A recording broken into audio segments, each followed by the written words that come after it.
Okay, say I have a customer come in for a recall on their vehicle. This is what that process would look like. So I'm going to use a Schumacher vehicle,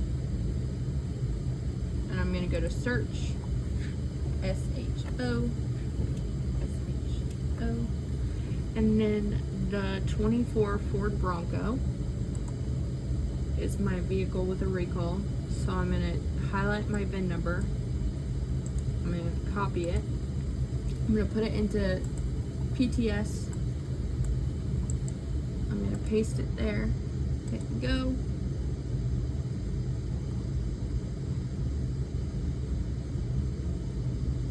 And then this is where I'm going to see that my recall's down here. Any S recalls we want to take care of if they're available. Sometimes you'll open them and it'll say in big lettering right here that it's an advance notice, so we will not do those until the remedy comes out. But for this one, we know the remedy's here. So here I can go to dealer bulletin, and this is where I'll find information on my side on if this vehicle, if it's available for this vehicle, because sometimes they'll post the thing and it'll say like not available for this vehicle yet. So on this one, I just scroll down until I see claims preparation and submission.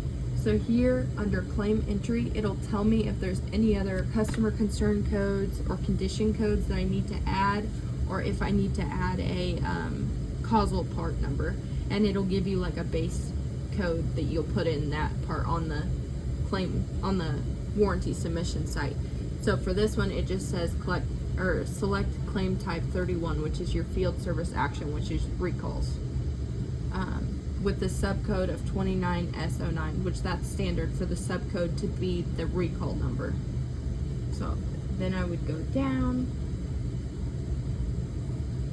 until I find my labor allowances. And so here, we'll be doing this one tomorrow, but we will update the APIM module software using the FDRS tool. Techs know this. All you have to say is it has a APIM update. That's all you have to tell your tech. It has an APIM recall. So then when I submit this, I'm going to know that this is my labor operation and this is the labor time that it allows. So when I enter into my system, that will be specific to my vehicle. So I'm going to go back to my main screen. My main screen on PTS,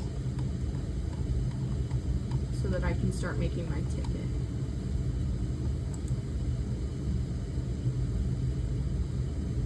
So say this vehicle is here for the recall, this is going to be my mileage because it's already here. I know it's not going to have a bunch of miles added to it.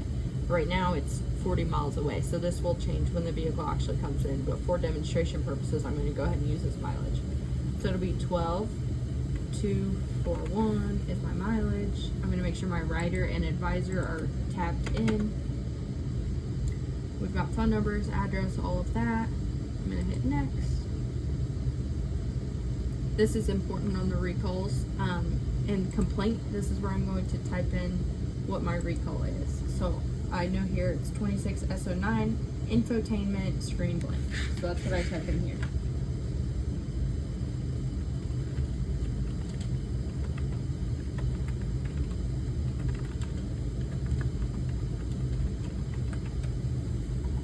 And then on this one, my technician, I'm going to put 21 for Austin. And this is important. It says customer warranty internal. I don't know what Q means, but this is warranty. And then I'm going to save repair. If that is all we are doing, you can still add oil changes and stuff to this ticket, but if that is all we're doing, then I'm going to go ahead and hit print. So I'm going to go ahead and print this ticket. So then it kind of kicks you out, but you can jump right back in it from RO list. Let me grab what it's printing.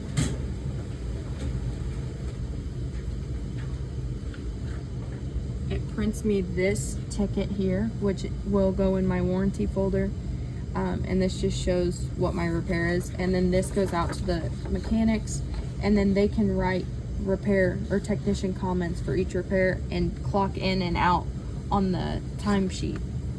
So that way there is real notes.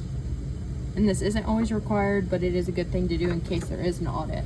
And I'll show you what this looks like. So then I've got this is one from a previous one we've done, and we did not do tech notes, but since it is a software update, you will need a software verification code when you submit the recall, and you can find that on PTS or the text typically printed out. And when the text printed out, it's going to look like this, and then you're going to find the code in itty bitty writing right here, and then it'll say under it like what they updated. And then once I'm done submitting my recall, I print it out in landscape form, so then that way it is in paper copy and we don't have to rely on the internet to save it. And then I put my warranty copy when I'm done and close out my ticket. I put that in here too. So it's important when you're doing recalls that you do not close out this ticket until your warranty is submitted, so that you can make sure everything matches, especially part prices when a recall requires parts. So from here, now that I've got my orange sheet, say my tech has done the repairs, I can go up to diagnostics on PTS. Oops, I didn't mean to click it. Go to this, and the little drop down, once you hover over diagnostics, you'll go down to software verification form and click that, and then this brings up, this will verify. So select option, and then it drops down the only recall that's on this vehicle, which is the one we're doing this demonstration. So then here it would say complete, and then you would have a software code, but obviously it hasn't been done yet. But once it is, that'll all be there for you to double check it. But for now, we're not gonna mess with that. We're just gonna make the ticket. So we're gonna go down here, next. We've already got that in because we printed our orange sheet here. Then we're gonna go here, and we're going to click our repair like we do for all the others. But here in cause, we're going to do what the repair says to do. So we are going to update the APIN and put okay, because 99% of the time that's what our tech notes look like. Have them write them, but you're still going to be putting that because that's what they write.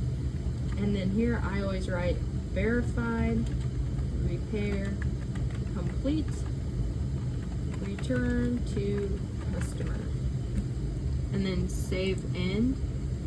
And what that does is then it brings up my warranty labor operation. So up here under repair type, I'm going to go to 31, which is my field service action, and then I'm going to put in my labor code. So earlier we found our labor code up on PTS under our recall on dealer bulletin, and we scroll down to the little chart that shows us our labor.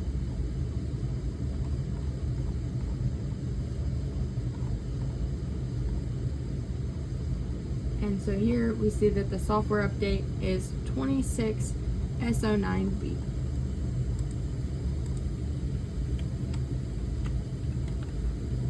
So I enter that here under labor op, and then I tab, it's got my technician number in there, and then under customer, we're going to put 09. All of this is in tenths, so you don't put a decimal there. And then tab, and it automatically enters the labor. Say this customer lives in town and we are going to go pick up their vehicle, I can go over to the labor op number 2, and then up here I can see that my Ford vehicle pickup and delivery allowance is half an hour, which that's the standard for the PP. So 26S09PP and tab 05 for half an hour. And then I would hit save. When I submit the warranty, I'm going to put that same stuff in, and it'll generate because it knows our labor rate for warranty submitting. So then now that I've got that in there, say I've submitted my warranty, everything's ready to go for me to close out this ticket. If I'm not ready to close it out or give it to my customer, I can hit print, and I can print just a customer copy to get them out the door and submit my warranty later. But that's that.